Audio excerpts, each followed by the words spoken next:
क्या है आध्यात्म? दर्शन, चिंतन धारा, विद्या या संस्कृति की परंपरागत विरासत। आध्यात्म दर्शन यानी जीवन का शाश्वत सत्य। मानव जीवन से जुड़े शाश्वत सत्यों को जानिए और समझिए उपासक डॉक्टर सोहनराज तातेड़ से हमारे खास कार्यक्रम आत्मविज्ञान में। आत्मविज्ञान यानी सही दृष्टि, सही सोच। भाई और बहनों, मातृशक्ति को नमन। स्टूडियो में आपका हार्दिक स्वागत है, अभिनंदन है, सत्कार। आत्मविज्ञान साइंस ऑफ द सोल कार्यक्रम के अंतर्गत हम आपको सही दृष्टि, सही सोच देते हैं, आपको दृष्टि विज्ञान देते हैं। दृष्टि विज्ञान का अर्थ है कि आप सबसे पहले ये तय करो कि मैं कौन हूं। इस सच्चाई को अगर आपने तय कर लिया तो आपकी दिशा सही बदल जाएगी। हम यही चाहते हैं, इसी का नाम दृष्टि विज्ञान है। दृष्टि विज्ञान के तहत हम आपको कुदरती रचना और कुदरत का कानून बताते हैं, सनातन सत्य देते हैं आपको, और उससे आपको प्राप्ति होती है शाश्वत सुख की, जो कि जीवन का लक्ष्य है। ये सारा कार्य अलग अलग एपिसोड के माध्यम से किया जाता है। तो आज का हमारा सपोर्टिंग एपिसोड है, जैसी करनी वैसी भरनी। भाई और बहनों, बहुत ही सुंदर विषय है।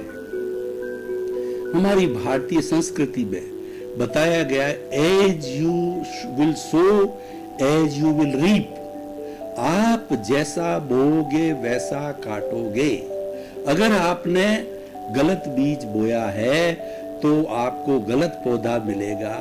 उदाहरण के तौर पर आपने अगर आम की जगह अगडोडिये का बीज बो दिया और 12 साल के बाद में आम फलित होता और आप इंतजार करते रहते हो कि अब मुझे आम मिलेगा, तो वो आम नहीं मिलेगा, क्योंकि आपने जो बीज डाला है, अगडोडिये का बीज डाला है, तो वही आपको मिलेगा। तो इसीलिए सुख दिए सुख होता है और दुख दिए दुख होत। ये यूनिवर्सल लॉ है, ये प्रकृति का नियम है, और यही कुदरत का कानून है कि आप जैसा दोगे वैसा प्राप्त करोगे। ये आपका इको है, ये आपकी प्रतिध्वनि है कि पिछले जन्म में आप किसी को दुख दे के आए हो, तो जिस व्यक्ति को दुख दिया है वो व्यक्ति इस जन्म के अंदर आपके सामने निमित्त रूप में खड़ा होकर के आपको दुख देना चालू करेगा। वही दुख देगा जो कि आपने दिया है। मान लीजिए आपने किसी का धन हड़प लिया है, तो वो व्यक्ति इस जन्म के अंदर आपके सामने निमित्त बन करके आपको ब्याज सहित आपका धन हड़प लेगा। आप देखोगे ऐसा कैसे हुआ। ये प्रकृति का नियम है, ये कुदरत का कानून है, ये यूनिवर्सल लॉ है। वो आपको पता नहीं है, क्योंकि पिछले जन्म की जितनी जितनी स्मृतियां आप भूल गए, और भूलना आपका वाजिब है, क्योंकि करने वाला कोई था। जो पूर्व जन्म के अंदर भाव कर्म किए वो मोहन राज था, और इस जन्म के अंदर द्रव्य कर्म भुगतने वाला है वह सोहन राज है। अब सोहन राज जैसे जैसे भाव कर्म करेगा, वैसे वैसे आने वाले समय के अंदर भविष्य काल में ये आत्मा जब जन्म ले लेगी, तब यशवंत राज उसको भुगतेगा। करने वाला कोई, भुगतने वाला कोई, लेकिन भूत, वर्तमान और भविष्य के अंदर तीनों की जो हाजिरी है, तीनों के अंदर जो प्रेजेंस है, तीनों में जो एविडेंस है, वो एक ही आत्मा की है। इसीलिए ये सारा संचालन हो रहा है, और उसमें कोई आत्मा दूसरी नहीं है। तीनों ही समय के अंदर वही आत्मा है, चाहे कोई द्रव्य कर्म करे, चाहे कोई भाव कर्म करे और कोई द्रव्य कर्म के रूप में भुगते, लेकिन आत्मा कॉमन है। तो इसका अर्थ क्या हुआ कि ये सारा जो होता है वो आत्मा की हाजिरी से होता है, आत्मा की प्रेजेंस से होता है, लेकिन वो आत्मा की प्रेजेंस मात्र ही होती है। और वही हमें पहचान करना है कि मैं कौन हूं। क्या मैं शरीर हूं? क्या मैं भूतकाल का मोहन राज हूं, वर्तमान काल का सोहन राज हूं, और भविष्य काल का यशवंत राज हूं? अरे ऐसे शरीर तो कई बार आए और कई बार चले गए। इस स्थूल शरीर को बनाने वाला है वो सूक्ष्म शरीर है, अति सूक्ष्म शरीर है, जिसको कि कार्बन शरीर कहते हैं, लिंग शरीर कहते हैं, कॉजल बॉडी कहते हैं, क्रोध मान माया बोलते हैं, जिसको कषाय बोला जाता है, जिसको राग द्वेष बोला जाता है, और वो सारा अज्ञान है। तो राग द्वेष सर्वसम्मत से विश्व के समस्त धर्म ग्रंथों ने जो आत्मा में विश्वास करते हैं, एक सर्वसम्मत रूप से अज्ञान को राग द्वेष के रूप में माना है, और ये सर्वसम्मति बनी है कि आप राग द्वेष को मिटा दीजिए तो आप अपने मूल स्वरूप में आ जाओगे। मैं कौन हूँ? मैं शुद्ध आत्मा हूँ, मैं ज्ञाता हूँ, मैं दृष्टा हूँ, मैं जानने वाला हूँ, मैं देखने वाला हूँ, मैं अनंत गुण वाला हूँ, मैं अनंत शक्ति वाला हूँ, मैं अनंत ज्ञान वाला हूँ, मैं अनंत दर्शन वाला हूँ, और मैं अनंत सुख का धाम हूँ, मैं सच्चिदानंद हूँ। सच्चिदानंद का अर्थ हुआ कि सबसे पहले सत्य, सत्य का मतलब मैं अविनाशी हूँ, मेरा विनाश कभी नहीं होता। विनाश क्यों नहीं हुआ? कि मैं भूत में भी था, जैसा मैंने बताया, आज भी हूँ और भविष्य में भी रहूंगा। मैं आज हूँ जब ये सोहनराज रूपी मन वचन काया का पुतला बोल रहा है, खा रहा है, पी रहा है, प्रवचन दे रहा है, सब काम कर रहा। और अगर ये हंसा उड़ गया तो फिर पीछे क्या रहेगा? ये जड़ रहेगा, ये मिश्र चेतन से प्योर जड़ बन जाएगा, और जड़ बन करके उसको जला दिया जाएगा, और जल करके जहां से उसने जन्म लिया है, नेचर माँ के गर्भ से, यानी पृथ्वी जल अग्नि वायु और आकाश, 5 भूतों से जन्मा है, 5 भूतों से पोषित हुआ है, और 5 भूतों में विलीन हुए हैं। तो 5 भूत वापस सृष्टि में, कॉस्मोस में, नेचर के अंदर, पृथ्वी में, जल में, अग्नि में, वायु में, और आकाश में मिल जाते हैं, और ये सारी साइकिल चलती रहती है। इसीलिए कहा गया है कि जो संचरण करता है वो संसार है, और ये संसार तो चलता रहेगा, पर हमारा ध्येय क्या है, हमारा उद्देश्य क्या है, हमारा लक्ष्य क्या है? और ये लक्ष्य जो है, मनुष्य इस विश्व का सर्वश्रेष्ठ प्राणी है, और मनुष्य के पास ही ऐसी ताकत है कि वह मुक्त हो सकता है, वो आत्मा और शरीर को भिन्न भिन्न कर सकता है। दोनों सच्चाई है, दोनों इटरनल है, जड़ भी सच्चाई है और चेतन भी सच्चाई है, लेकिन जड़ में चेतन का एक भी अंश नहीं है, और इस पुद्गल के अंदर, इस जड़ के अंदर चेतना का एक भी पार्टिकल नहीं है। दोनों अलग अलग है, दोनों के गुण अलग अलग है, दोनों मिले हुए होने के कारण में मिश्र शरीर बना है, जो कि कर्मों को भुगत रहा है। इसलिए कहा गया है कि ये जो सोहनराज को मन वचन काया रूपी शरीर मिला है, ये पूर्व जन्म के कर्मों के भुगतान के लिए मिला है, और जब सब कर्म भुगत लिए जाएंगे उदय भाव से, प्रारब्ध भाव से, और जब आयुष्य समाप्त हो जाएगा तो राम नाम सत्य हो जाएगा, और इस शरीर को जला दिया जाएगा, और चेतन तत्व है वह दूसरे शरीर में जन्म ले लेगी। तो हमें बार बार जन्म नहीं लेना है, जैसी करनी वैसी भरनी है। ये कर्म का सिद्धांत है, कर्म का सिद्धांत प्योर मैथमेटिक्स है। कर्म का सिद्धांत ये जड़ मॉलिक्यूल्स पे आधारित है, और इसका एक एक मॉलिक्यूल्स कैलकुलेटिव है। इसीलिए प्योर विज्ञान है, ये कर्म विज्ञान है, ये प्योर विज्ञान है, और यही जैसा करता है वैसा ही भरता है। जो भीतर प्रभु विराजमान है उसको कुछ लेना देना नहीं है, वो तो ज्ञाता दृष्टा भाव में ये भुगतान जो चल रहा है उसको मात्र देखता है और जानता है। देखिए, हम आपको बताना चाहते हैं कि ये सारा किस तरीके से होता है। देखिए, अगर मान लीजिए किसी व्यक्ति के जीवन के अंदर कर्मोदय हुआ है, वो पुण्योदय और पापोदय के रूप में हुआ है, तो पुण्योदय होने पर उस व्यक्ति की धीरे धीरे तरक्की होती जाएगी। उसको अच्छा घर परिवार, पत्नी, माता पिता, बाल बच्चे, सुख संपत्ति, धन ऐश्वर्य सब मिलता रहेगा। और जब वो पुण्योदय समाप्त हो गया, क्योंकि पुण्य और पाप दोनों संयोग है, और इन संजोगों के अधीन हमारी जो ये कुदरत है वह निमित्त ला करके खड़े कर देती है, संजोग जुटाती है। ये इस कुदरत की ड्यूटी है। तो कुदरत ये कहती है कि मैंने तुम्हारे को जन्म दिया, उसी क्षण से तुम्हारे को नहीं, 84 लाख जीवा योनि जो उत्पत्ति स्थान है उसमें से किसी भी प्राणी को जन्म दिया, जो जन्म देते ही वो मेरी शरण में आ गया, मेरे कंट्रोल में आ गया, मेरे ताबे में आ गया और वहां पर मेरी कुदरत, कुदरती रचना और कुदरत का कानून लागू होगा। कुदरत का कानून क्या है कि जैसी करनी वैसी भरनी। कुदरत निष्पक्ष है और कुदरत किसी के साथ पक्षपात नहीं करती है। इसीलिए कहा गया कि हुआ सो न्याय। कुदरत कभी भी अन्याय नहीं करती।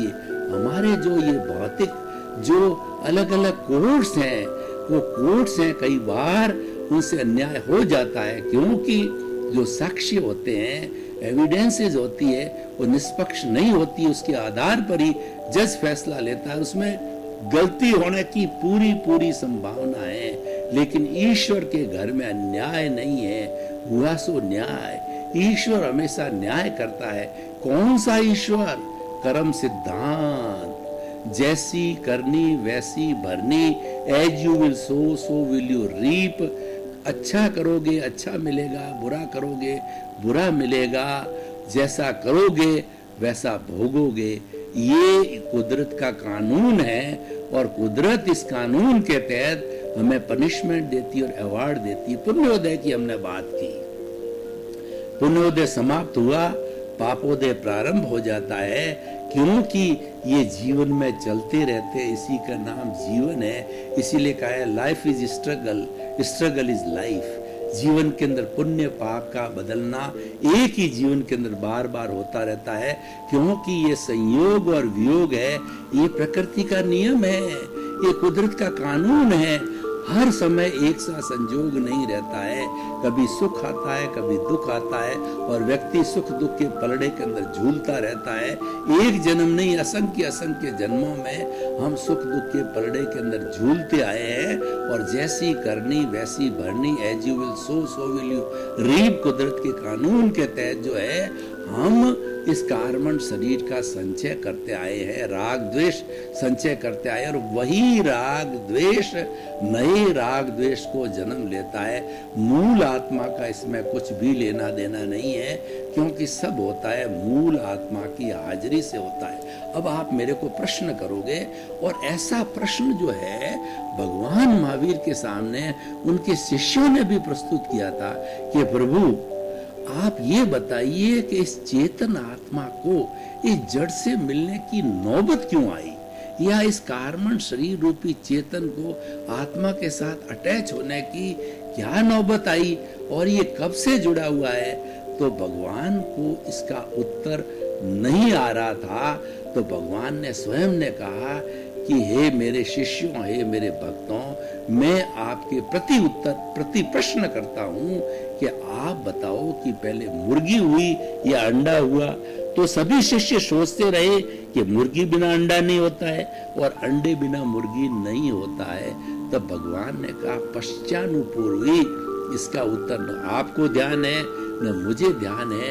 ये अनादि अनंत काल से जड़ और चेतन की जो है आपस के अंदर साठ गांठ बनी हुई है, और मनुष्य जीवन के अंदर इसका निर्णय किया जा सकता है। मनुष्य जीवन के अंदर दोनों को न्यारा किया जा सकता है, दोनों को अलग किया जा सकता है।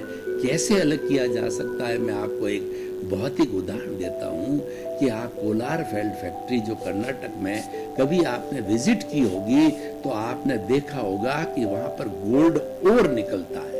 उस गोल्ड ओर के अंदर मिट्टी के साथ के अंदर सोने के कण होते हैं। सबसे पहले मिट्टी को अलग किया जाता है और कई रासायनिक क्रियाओं के द्वारा जो सोने के अंदर अशुद्धि है, जो चाहे तांबा है चाहे टिन है, जो भी अशुद्धि है, उसको रासायनिक क्रिया करा करके उसको सेपरेट किया जाता है। सेपरेट करने के बाद के अंदर 24 कैरेट का बिस्किट बना करके सोना है वो मार्केट के अंदर भेजा जाता है। तो ये सारी प्रक्रिया विशुद्ध बनने की प्रक्रिया है और ये रासायनिक प्रक्रिया से होता है। ठीक उसी तरह से जड़ और चेतन, जैसे कि कोलार गोल्ड फैक्ट्री का उदाहरण है, ये दोनों मिले हुए हैं और रासायनिक क्रिया होती है, वह पुरुषार्थ कहलाती है। पुरुषार्थ दो तरह के होते हैं। हम जितना भी धर्म ध्यान करते हैं वो हमारा रिलेटिव पुरुषार्थ है, वह भी अच्छा है, लेकिन जो जल्दी तरना चाहते हैं, वो जो लोग चिंतन करते हैं कि नहीं मनुष्य जन्म मिला, इसका अधिकतम उपयोग कर लूं मैं, तो उसको जो है रियल पुरुषार्थ में जाना चाहिए। और कोई देखे कि नहीं इतनी जल्दी क्या पड़ी है तो मैं धीरे धीरे जाऊंगा, तो उनका चिंतन ये होता है कि धीरे धीरे जाना है, तो उस केस के अंदर वो लोग रिलेटिव पुरुषार्थ में जाते हैं, क्योंकि रिलेटिव पुरुषार्थ जो है वो थोड़ा सरल तरीका है और सीधा सीधा समझ में आ जाता है। और रियल पुरुषार्थ है, हालांकि है तो रिलेटिव से सरल है, लेकिन हरेक की समझ में वो नहीं आता है, क्योंकि हरेक का इतना जो है पावरफुल शुद्धिकरण नहीं है, क्षोभसम नहीं है, उसके जो पूर्व जन्म के कर्मों का बहुत फोर्स होता है, उस फोर्स की वजह से जो है वो इतना गहरा चिंतन नहीं कर सकता है। वो चिंतन भगवान महावीर ने किया और 24 तीर्थंकरों ने किया। वो जो हमारा जो है शुक्ल ध्यान की अवस्था होती है, शुक्ल ध्यान की अवस्था है, वो हमारा रियल पुरुषार्थ है। और धर्म ध्यान की जो अवस्था है वो हमारा रिलेटिव पुरुषार्थ है, वो क्रमिक मार्ग है। और जो हमारा जो शुक्ल ध्यान है वो अक्रम मार्ग है, कि उसका कोई क्रम नहीं होता है। और जो हमारा रिलेटिव पुरुषार्थ है वो हमारा जो है शुभ भावों पर आधारित है, और शुक्ल ध्यान का जो रियल पुरुषार्थ है वो हमारा शुद्ध भावों पर आधारित है। शुभ और शुद्ध का फर्क है, शुभ भी अच्छा है, शुद्ध सर्वोत्तम है। अगर शुभ अच्छा है तो शुद्ध सर्वोत्तम है, क्योंकि हमारी इस दुनिया के अंदर 3 कैटेगरी के लोग, 3 कैटेगरी के स्टूडेंट होते हैं। एक तो होता है मंद बुद्धि, और एक दूसरा होता है मध्यम बुद्धि, और एक होता है तीव्र बुद्धि वाला। तो तीव्र बुद्धि वाला जल्दी जल्दी क्वेश्चन पेपर सही सॉल्व करके वो मेरिटोरियस बन जाता है, कंपटीशन में अग्रगणी आ जाता है, उसमें पूर्व जन्म का उसका पुण्योदय भी साथ देता है। और मंद बुद्धि वाला बेचारा धीरे धीरे चलता है, वो मध्यम बुद्धि वाला। और मंद बुद्धि वाला तो रह ही जाता है, वो प्रोग्रेस कर ही नहीं पाता है। तो इसीलिए जो तीव्र बुद्धि वाले हैं, यानी जो मुमुक्षु हैं, जो महात्मा हैं, जो साधक हैं, जो ये चाहते हैं कि मुझे तो जल्दी से जल्दी सिमंदर स्वामी के चरणों में जाकर के और मुक्ति को प्राप्त करना है, क्योंकि यह मुक्ति हमारे भरत क्षेत्र के अंदर अभी बंद है। जम्बू स्वामी ने मुक्ति के ताले भरत क्षेत्र में लगा दिए थे, 2500 साल हो गए। तो यहाँ मुक्ति तो अभी बहुत, 5वें बाद छठा आ रहा, फिर छठे बाद में पहला आ रहा, दूसरा आ रहा, तीसरा आ रहा। जब पहले तीर्थंकर जन्म लेंगे तब मुक्ति सबकी प्रारंभ होगी, रास्ता खुलेगा, दरवाजा खुलेगा। लेकिन जो लोग अगर रियल पुरुषार्थ के अंदर करना चाहते हैं ज्ञान लेने के बाद, अब सवाल ये है कि हमको रियल पुरुषार्थ कहाँ मिलेगा? उसके लिए सदगुरु की तलाश करनी पड़ेगी। और जैसी करनी वैसी भरनी, जो आज हमारा विषय है, जो चलता जा रहा है, उसकी सूक्ष्मता से जाने से, और वो करनी बुरी को छोड़ करके अच्छी करने के लिए हमें एक मार्गदर्शक चाहिए। वो गुरु होता है। गुरु का मतलब अंधकार, रू का मतलब दूर करने वाला। गुरु ऐसा व्यक्ति है, गुरु ऐसा ज्ञानी है जो कि हमारे अज्ञान रूपी अंधकार को दूर करता है। हमारी आत्मा को स्व पर प्रकाशक बोला है। दीपक को स्व पर प्रकाशक की भौतिक संज्ञा दी गई है कि वह स्वयं प्रकाशित होता है, दूसरों को प्रकाशित करता है। अज्ञान को अंधकार कहा गया है, तिमिर कहते हैं, और ज्ञान को प्रकाश कहा जाता है। एक छोटा सा दिया जो है, अगर हम वो घने अंधेरे के अंदर छोटा सा दिया रख देते हैं तो वो दिया उस घने अंधेरे को छांट करके प्रकाश कर देता है। तो हमारे भीतर जो अज्ञान रूपी वेल्डिंग है, वो अज्ञान रूपी अंधकार है, वो सदगुरु मिलने से, ज्ञानी पुरुष मिलने से, हमारे भाग्योदय से, हमारे जो है पुण्योदय से जो है, वो हमें जो है वो एहसास प्रतीति करा देते हैं। हमको जो है अक्रम विज्ञान दे देते हैं कि तुम तो शुद्ध आत्मा हो, तुम तो ज्ञाता हो, तुम तो दृष्टा हो, तुम तो जानने वाले हो, तुम तो देखने वाले हो, तुम अनंत ज्ञान वाले हो, अनंत दर्शन वाले हो और अनंत जो सुख के धाम हो। ऐसी प्रतीति, ऐसी आस्था और ऐसी श्रद्धा रोम रोम के अंदर बिठा देता है। 24 आवर्स वो काम करती रहती है और कभी भी ये बात जो है संशय में नहीं जाती। तो वो सदगुरु, वो ज्ञानी पुरुष जो है, एक हमारे को उपकार, 2 उपकार, 3 उपकार एक साथ करते हैं। पहले तो ये है कि हमारा जो राग द्वेष, जो कि कॉमन अज्ञान को राग द्वेष सबने माना है, उस अज्ञान के रूपी जहर को, थैली को हमारे भीतर से निकाल करके वो पटक देता है, यानी हमारे नए कर्मों के बंधन को रोक देता है और पूर्व जन्म तो भुगतना ही पड़ेगा। वह उस गुरु या ज्ञानी के बस की बात नहीं है कि वह उसको जीरो कर दे। तीर्थंकर भगवान भी नहीं कर सकते हैं, क्योंकि जो जिसने किया है वो तो उसको भुगतना पड़ेगा। ये nature, law of the nature है, इसको कोई भगवान भी नहीं बदल सकता है। वो बर्फ की शिला की तरह जन्म जन्मांतर का राग द्वेष जमा हुआ है, धीरे धीरे वो डिस्चार्ज होता जाएगा और कुछ भवों के अंदर वो शुद्ध हो जाए, क्योंकि नए कॉज नहीं पड़ रहे हैं, नई कॉजल बॉडी नहीं बन रही है, पुरानी कॉजल बॉडी है जो बर्फ की शिला की तरह वो पिघलती जा रही। इतना उपकार करते हैं वो जागृति को रखना हमारा पुरुषार्थ है, वो हमारा रियल पुरुषार्थ है कि मैं कौन हूं, मैं शुद्ध आत्मा हूं, ये जागृति रखना है, ये रियल पुरुषार्थ है। उस रियल पुरुषार्थ से हमको वो गुरु क्या करता है, हमारे भीतर जो एक तीसरा फोल्डर खड़ा कर देता है, वो अनुभव का। जो ही हमको विश्वास हो गया कि मैं तो शुद्ध आत्मा के अतिरिक्त कुछ भी नहीं हूं और उसकी जागृति सतत 24 आवर्स उसकी जागृति, उसका स्मरण चलता रहता, कभी विस्मृति नहीं होती है ज्ञान लेने के बाद में। तो जो हमें ज्ञान दिया जाता है गुरु के द्वारा, वो हमको 15% जो है वो 100% प्रीति थी और उसके बाद में 15% जो है हमको वो जागृति बिठा देता है।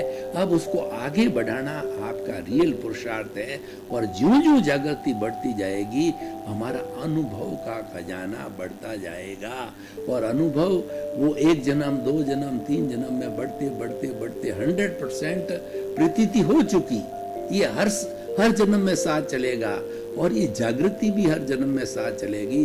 जागृति का ग्राफ बढ़ता रहेगा, अनुभव का ग्राफ बढ़ते, उसकी जागृति एक साधना है। भाई और बहनों, आपका बहुत बहुत धन्यवाद। आप हमारा आत्मविज्ञान कार्यक्रम बराबर देख रहे हो, आपको देखते रहिए, क्योंकि इसके अंदर आपको ऐसी शिक्षा मिलने वाली है जिससे कि आपका जीवन धन्य हो जावे। तो इसी क्रम में आपके प्रति मंगल भावना। क्या है आध्यात्म? दर्शन, चिंतन धारा, विद्या या संस्कृति की परंपरागत विरासत। आध्यात्म दर्शन यानी जीवन का शाश्वत सत्य। मानव जीवन से जुड़े शाश्वत सत्यों को जानिए और समझिए उपासक डॉक्टर सोहन राज तातेड़ से हमारे खास कार्यक्रम आत्मविज्ञान में। आत्मविज्ञान यानी सही दृष्टि, सही सोच।